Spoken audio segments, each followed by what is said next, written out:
church pleases God and is the cause of great blessings. Because the faithful person demonstrates maturity, love for neighbor, ability to forgive offenses, and endure one another.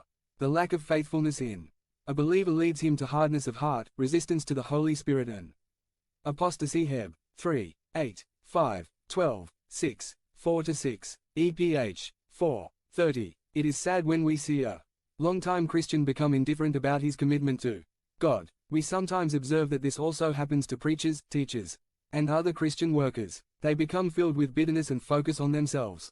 On the contrary, it is beautiful to see a believer grow older and continue in a life of faithful service. Excerpt from the book, The Lord's Plan for the Church. Written by Pastor John MacArthur and published by Editorial Portavoz. The Christian has the calling and responsibility to remain faithful in his service to God. Through fidelity to God one obtains the reward of the crown of life. Rev. 2. 10. 562. Let no man take your crown. Rev. 3. 11. Reviewing old papers on the occasion of the centennial of my father, Reverend Luciano Marquez Morjon, I found a sermon of his from August 1955, based on this verse. I copy one of his paragraphs. How is it possible that I lose at the crown? Because the powers of evil have waged an implacable war against us. Materialism and spiritualism are the two most fearsome forces, but I am going to mention one more.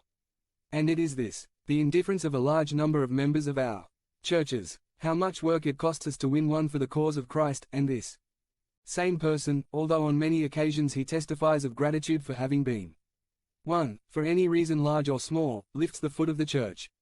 What about a baseball team if the shortstop leaves? And he concludes, a life entirely consecrated to Christ is the true posture of the Christian in order to retain his crown. I believe these words are still valid today. Faithful to humanity, we are called to be salt and light of the earth. Are we fading like salt? Are we taking advantage of every opportunity that God gives us to preach, to share what God has done for us? If we do not speak, the stones will speak, but God will sue us for our coldness. Conclusion. What does God promise to those who are faithful in the Christian life? Psalm 101. 6. 6. I will set my eyes on the faithful of the land, that they may be with me. He who walks in the path of perfection, he will serve me. Prov. 28. 20 says a faithful man will be greatly blessed. He who gets rich quickly will not be without guilt.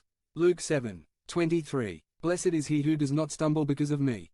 NIV. In other words, blessed is he who does not waver in faith, he who does not give up, and who remains faithful in his service to God, no matter the circumstances or the pain that is experienced, because in the end he will receive the reward.